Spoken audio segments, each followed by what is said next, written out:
Good morning and welcome to The Appeal Live, a co-production of Now This and The Appeal. I'm Alana Sivan. So we are now most of the way through the first week of the trial of former Minneapolis police officer Derek Chauvin, the man who was captured on video kneeling on George Floyd's neck for more than 8 minutes in an incident that killed Mr. Floyd and sparked a global protest over racism, police abuse, and over-policing in this country. But with all the attention on this trial, it's important to note that this push for change in Minneapolis, the one that was catalyzed by George Floyd's death, is still underway. In fact, Minneapolis is currently in the midst of a plan to reimagine the city's approach to public safety and to shift away from the police first, police only model that has contributed to so much suffering, especially in communities of color, without delivering much safety in return. And so this new public safety model could end up taking a variety of forms. It's still in the works. But one thing we do know about it is that violence prevention through community outreach, not cops, or not solely through cops, is likely to end up playing an even more critical role in upholding public safety. And this is especially important as temperatures get warmer and Minneapolis prepares for a seasonal spike in violence that typically hits cities across the country. Now, earlier this month, Minneapolis accepted proposals for organizations to provide street outreach under its Minneapolis initiative. Now, that's Minneapolis, but it's like US at the end, like Minneapolis, like all of us at the end. And these violence prevention programs are designed to take a public health approach. So they treat violence like a contagious disease that has root causes. So yes, violence can be spread, but this approach holds that it's also possible to inoculate people against it. And so using models pioneered by programs like Cure Violence, Minneapolis is now looking to expand its team of credentialed outreach workers who will be working directly in neighborhoods, trying to make contact with the people who are most prone to facing violence or perpetrating violence. And research has shown that these programs can reduce violence by providing people with support and options to disengage from the sorts of behaviors that often lead to bloodshed.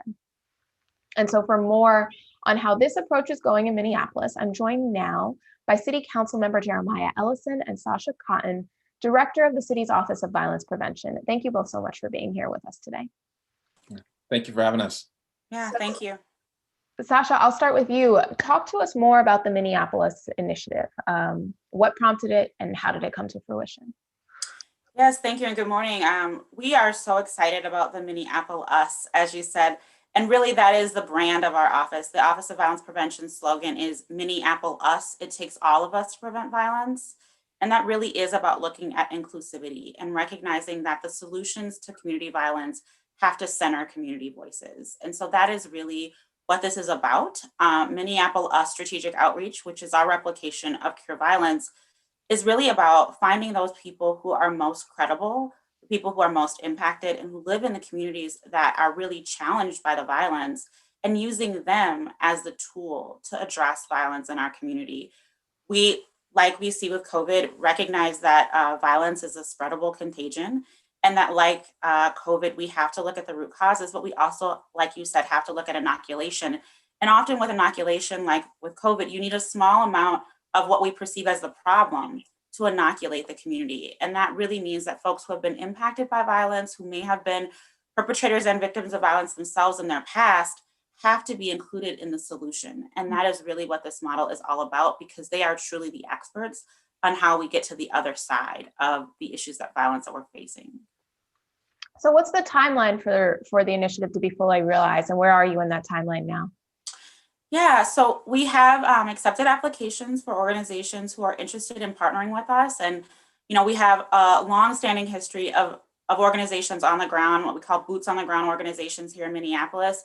We're working in partnership with Cure Violence Global, who has been helping cities across the entire world implement strategies like the Minneapolis Strategic Outreach Model that replicates Cure Violence. And so we want to get it right.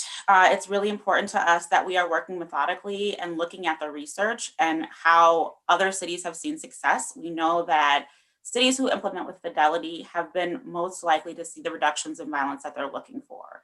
And so we're doing what we're calling pre-implementation workshops right now with all of the agencies that applied to ensure that they fully understand what we're asking. And that those are being hosted in partnership with the city and Cure Violence virtually, like we're doing here today, so that people can really hear directly from not only Cure Violence staff as technical assistants, but from other sites that are implementing, so they can understand how this will feel and look different from maybe the work that they're doing now.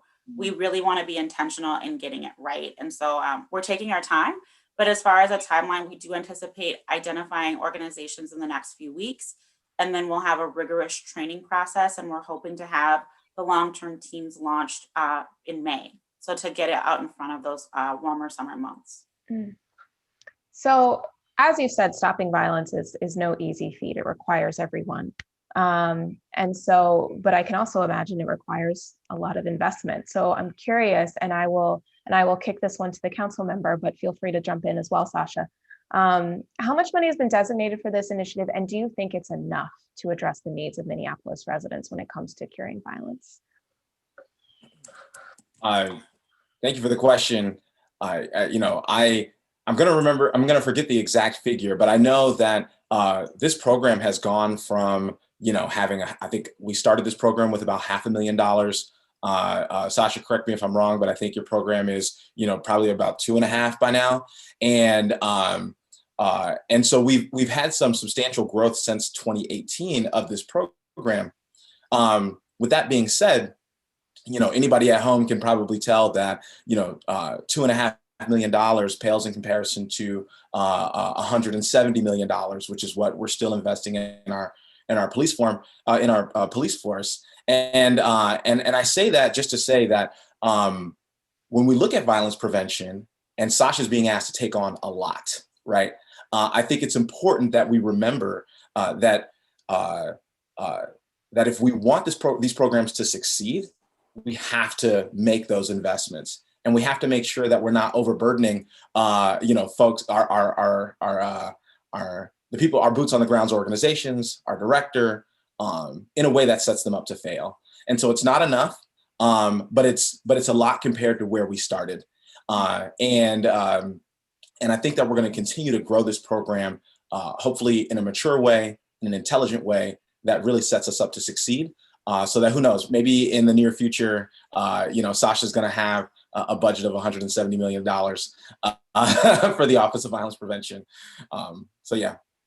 Yeah, I'll just chime in. I think that that's right. We've seen our budget increase substantially from a very small amount of resources in our initial budget, really spread across a bunch of programs, to this really sizable investment in the Minneapolis strategic outreach model and some other models that are focused pretty strategically on gun violence. And so while the investments are good and important, I also recognize that, growth and development takes time. Minneapolis has had a police force for over 150 years. The Office of Violence Prevention is about 2 years old. I'm, coming into my 18-month-ish anniversary as its director. And so that's the other piece of it, is that, throwing money at the problem is not the only solution. We need time to build out the structures, to adapt the research, to make sure that we're doing it right, because we don't want to be set up to fail. And we really do believe that these programs can have a positive impact, but they have to be done right and with fidelity to the research. And so I just would add that caveat that the money is really important, but so is the time allowed to get it right. And do you think that you're being given the time and the resources to be able to do it properly? It's a balancing act. We are at the epicenter of we have eyes on us that no city wants, right now, in the midst of all that is going on in Minneapolis. And so there certainly is a lot of pressure to get some things up and running and out there. And we have work that already exists, which is great.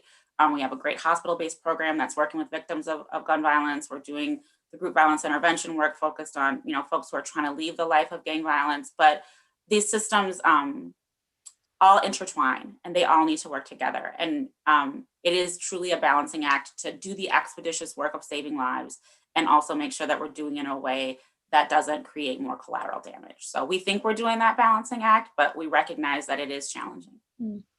I'll chime in to say, I do think that I do think that the bar for the Office of Violence Prevention has probably been set in a way that is unfairly high. I know that in 2018, we started this office. It was a small office, again, $500,000.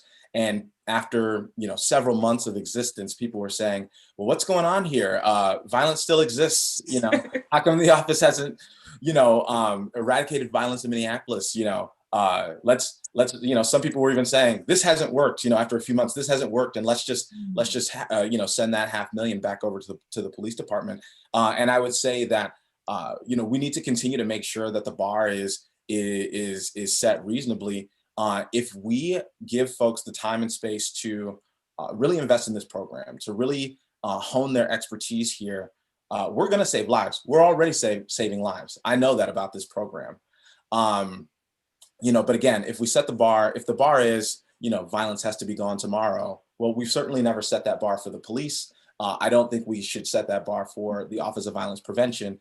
And I think that if we give folks the time and space, and if we ask them not to just fill every gap that's been left in our current public safety system, that's how we're going to set folks up to succeed. If we stretch folks too thin, don't allow them the space to actually do their work, then I do think that we're going to have some trouble with these programs. And I think a little bit of that, I don't want to put Sasha on the spot, but I think a little bit of that has begun where everywhere where it might be risky to send the police now, everywhere where a police presence is now maybe in and of itself is seen as an escalation, people want the Office of Violence Prevention filling that gap. If that's what and in some ways that's great, right? That says that people see a value here. But if that's the case, then we need to continue to invest. We need to continue to give Sasha and her team the resources, but we can't ask them to fill every single gap in the city on $2.5 million. And we can't dump $100 million on their lap and expect them to just know exactly what to do with it. And so I think that's the chord we're trying to strike right now. Yeah, I think that's spot on. Continue. Oh, I think it's spot on, but the way that I've been talking about this is that the Office of Violence Prevention, and in many ways, our public safety work across the city is kind of like a gangly teenager. We're grappling with rapid growth. Our nose is too big for our face right now. It's really hard to estimate what the grown-up version of who will be would look like, but we also know how much promise exists. I mean, our work is so heavily invested in working with young people because we know that that's the future. And right now we feel like those young people, we're a little awkward. There's high demand for us. People think they know what we do and aren't 100% sure where we're really at. And so I think the analogy that there's so much promise and potential in where we're at and what we're doing, but we have to nurture it and we have to take really good care of it to make sure that it grows into the strong adult that it needs to be, is really who and what we are right now. And it's really symbolic that that's the way we see ourselves, because we know that our young people are really in that awkward space right now too, and facing some immense challenges. So just wanted to add that caveat. I love that analogy, and I'm going to take it a step further by applying it to the police department. So you have the police department, who is like a full-grown human with all of the trauma that they have and all of the problems that they have, that how are you going to undo all of that? And I think sort of looking forward, if you give the teenager the resources to grow, they're going to grow and be wonderful. It's a lot harder to do that with somebody who's already grown and has formed all of their habits. And so I say that to say it. And so talk to us about why those things needed to go hand in hand. Yeah, I'll speak to that a little bit. I think that, in any city is going to be dealing with certain budget realities, meaning that the money's not limitless, meaning that what we dedicate, sort of topically, whether it be economic development or housing or safety, those pools of money need to sort of stay in those buckets. They need to stay topically relevant. I think what we found is that in Minneapolis, we have for 153 years had this policing only model, right? It's been safety and policing have been synonymous in Minneapolis for that long. Now that we're in this discussion and we're having a real tough conversation about how are we going to keep each other safe as a city? How are we going to keep our neighbors safe? We're really expanding what it means to keep our neighbors safe in Minneapolis. Naturally, if all of our safety resources are in one place, which is the police department, and we're taking, in some respects, work off their plate, that's the idea anyway, then those resources are going to have to be shared. And I think that that's true about our mental health response that we're building out. I think it's true about the Office of Violence Prevention. And I think it's more about right-sizing everyone's work than about, punishing any particular department. I know that's how a lot of my colleagues see it. And so, yeah, so if we're taking work off the plate of our department, then that means that we've got to reallocate those resources appropriately.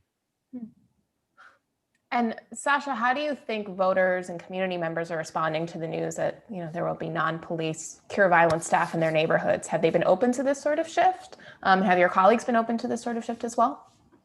I think overwhelmingly people have been really supportive. I also think that with, sort of the outcry from community as a result of COVID and the circumstances around the killing of George Floyd and the unrest that followed, there's a lot of fear in our community. And as Councilmember Ellison spoke about, we've had 153 years of policing, and when people are afraid, they tend to cling to what they know. And what we know in Minneapolis is policing. And so it's a very polarizing issue, I think, right now. People want to see change. They know that we need more different kinds of resources, but they're still grappling with the very real reality that they feel afraid. That what we've been taught really as an American society is that when you're afraid, when you see something that scares you, call 911. A certain part of our community feels that way. We also know that parts of our community feel very afraid when 911 responses show up. And so we're balancing, the need to change. Again, it gets back to this idea that growth is never painless, and growth often comes with sacrifice, and change is not easy. And so I think that we have really strong support and a lot of people who understand why we need to develop an Office of Violence Prevention, why we need to grow these programs. But we also have a lot of people who are deeply traumatized and who are really afraid in all new ways, right? Like, these are circumstances that parts of our community have never faced before, while many of us have been suffering with some of these issues for a long time. And so in a lot of ways, it is making our community look at some of these issues through different lenses and through new lenses. And I think that we are going to come out of it better and richer on the other side, but the process is going to be mucky and complicated, and we're definitely knee deep in the process right now. Yeah, the one thing I'll add, and Sasha, I don't want to speak for folks on your team, and you know them better than I do, but in my interactions with folks who have worked with Sasha, who have worked in the Office of Violence Prevention and the various programs within the office, I've talked to folks who I say this to say the credibility of the office goes a long way when you see and when community interacts with the people who are working in that office, right? I think the people of that office, even for the skeptics cannot deny the experience that they have when they interact with someone from that office. I've talked to folks in OVP who have taken phone calls late into the night, 2 in the morning, 4 in the morning, because they've got a young person that they're working with. That young person is on the edge. Maybe they're experiencing a traumatic experience. They want to lash out. They want to get revenge for something that happened to a friend of theirs. And these folks, they really stretch the boundaries in a way that they maybe shouldn't have to, but they care about the work that much, right? That they're going to take that phone call if they think they can prevent a violent incident that night, right? I know that I have my own experience where in my ward about a year ago, less than a year ago, a high-speed chase led to a crash, and the folks in the car, all teenagers, died in that crash. And the community gathered around the accident, distraught, right? Really distraught. And folks from Minneapolis showed up and they hung out. And I kind of was like, man, I know that they're not getting paid for every single hour that they're out here holding people who are crying, talking to people, engaging with people. Even the skeptics have to sort of, I think, I've witnessed the skeptics of this program soften their position when they see the quality of person who shows up in that orange t-shirt or who shows up doing case management work in the Office of Violence Prevention. Yeah, I think that's absolutely right. I think that it is about humanizing people who are doing this work, because so many of them have the lived experience of being on the front lines of the violence in their pasts. And now they're coming back into community and wanting to give back. And again, they are the experts on what it takes to change, because they've done the heavy lift of changing themselves. And so I think sometimes people hear what we're doing and they think, oh, they're hiring former gang members to, what's going to happen? This is crazy. But when they meet the staff that are doing this work, without them saying who they are, they would never know their backgrounds, because these are full human beings with lived experiences that make them the most empathetic to a family who's lost a child to gun violence or to a high-speed chase, because they know, but for circumstances, there go themselves, right? And so it is a really unique experience to see that shift. Even some of the law enforcement agents that they come in contact with are sort of like, when they, of course, because they want to know their backgrounds, right? They are shocked to learn, the crimes that some of our staff have been, convicted of, because they are out there in full-fledged glory, embracing their community, doing the work, and saving lives every day at 2, 3, 4 o'clock in the morning. We are taking calls from families that are petrified that their kid is going to kill someone or be killed. And we're the ones on the front line taking those calls to prevent that from happening. So when you talk about this stigma in terms of some of the folks who are working for the Office of Violence Prevention, which seems like they're the closest to the problem, so it makes complete sense that they'd be part of the solution. Do you think, well, let me back up. One thing I've noticed in the debate over violence prevention is how people seem sometimes hesitant to spend money on community-based programs. Councilmember, earlier you said that once they didn't start seeing results right away, there was some pushback. But there doesn't seem to be that same questioning when it comes to the huge budget of police departments. So how do you explain this disconnect? I think it's Director Cotton said, people sort of, especially when people are scared and they retreat to sort of the comfort of what they know. And I think we've seen a lot of that in this past year. When you go to solve a problem, there's a weird sort of a contradiction that occurs in this political realm or in this governing realm. When you go to solve a problem, if you try to solve it in a new way, and people are very skeptical, they rush to judgment. If you double down on the old methods that got us here, people don't question that for some reason, right? People don't question, I spend a lot of time dealing with the issues of gentrification just because of, the nature of the neighborhood that I represent. And yet we still find people who think that we can sort of, go about building our communities, or that, certain things that have contributed to displacement in the past won't still contribute to displacement in the future. Same thing happens when we have this safety conversation. I think that you are seeing more and more people start to question that. I think that's why this work has the support that it does have. We might spend a lot of time addressing the skepticism. You might read a lot about, both, that skepticism or that criticism in the local paper here.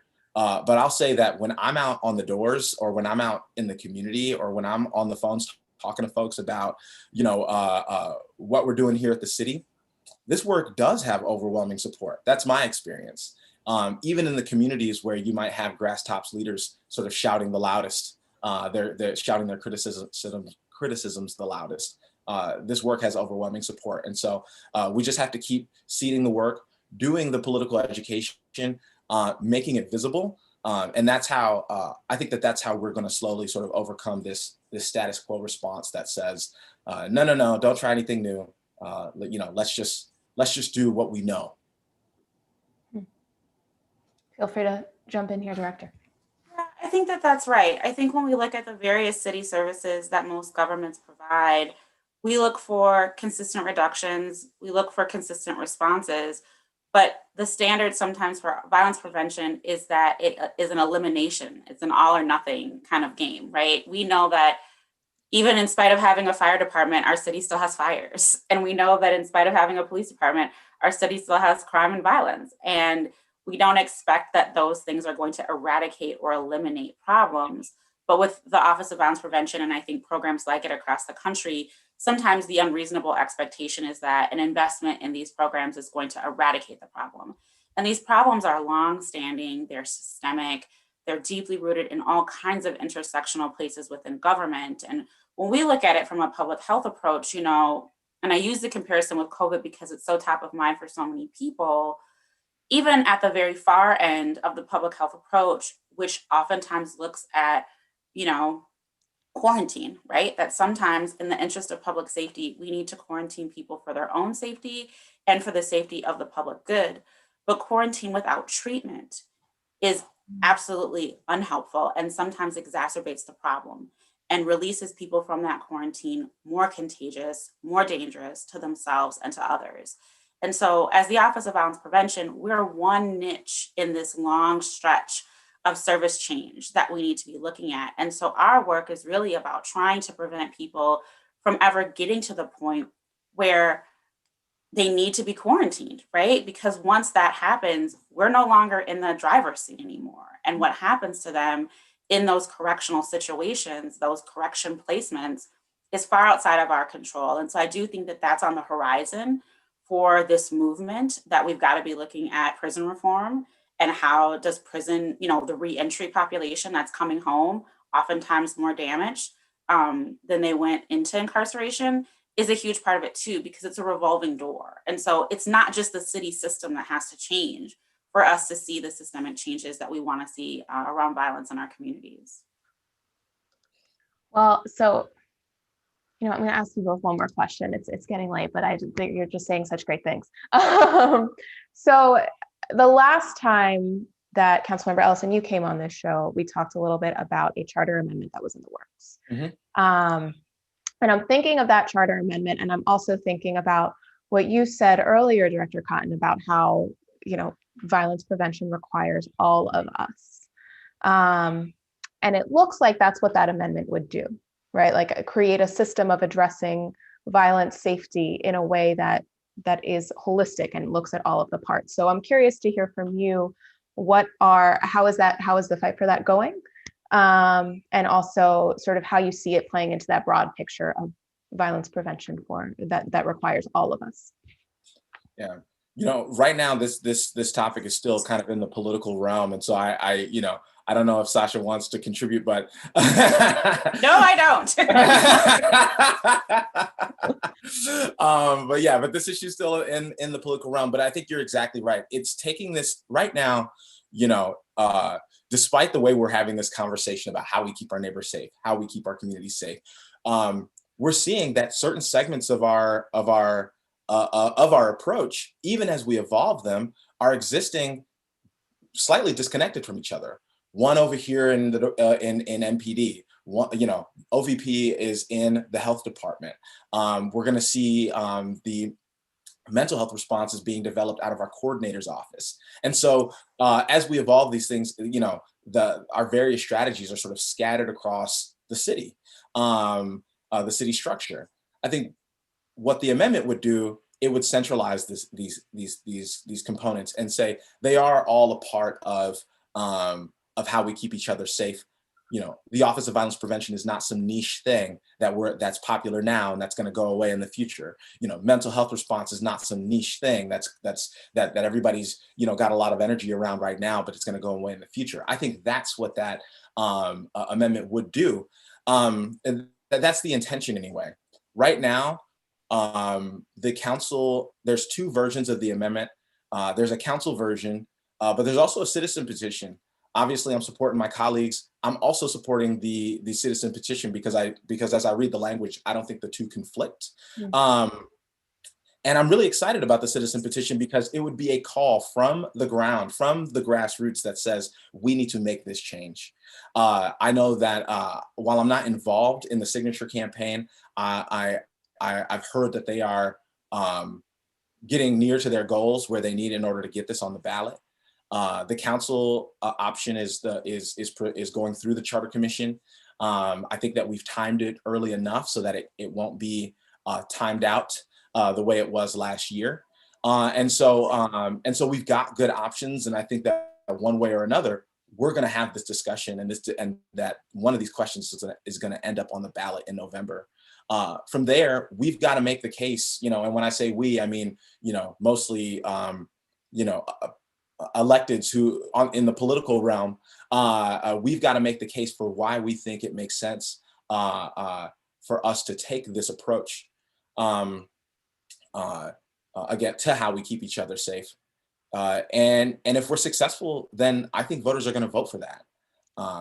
And I think that it's going to pass, and I think that we're going to have, instead of centralizing and making policing synonymous with safety, I think that we are going to have an approach that says, we keep each other safe in these myriad of ways, and that we are moving away from that police-only model. I think we can get there in November. Well, thank you both so much for joining us. Director, I will not direct that question to you. I appreciate that. And take care and keep fighting the good fight. It's been a pleasure. Thank you. So much. Have a great morning. So I keep loving this title, this Minneapolis Us initiative, and I clearly loved it even more once I heard that the reason for describing it as that is because, again, preventing violence it requires all of us. And when I think about it requiring all of us, it's not just that, oh, everybody doesn't want violence, right? Nobody wants violence, but it also requires investing in the sorts of things that prevent violence. Investing in peer outreach from people who understand what it takes to stop violence. It also requires investing in the sorts of infrastructures that keep people from feeling like they need to turn to violence, investing in housing, investing in education, and not having police just arrive as a Band-Aid to when people have gotten to that point of violence. So that's all the time we have here in the Appeal Live today. You can continue to follow us on Facebook and Twitter for the latest news. We'll see you next time.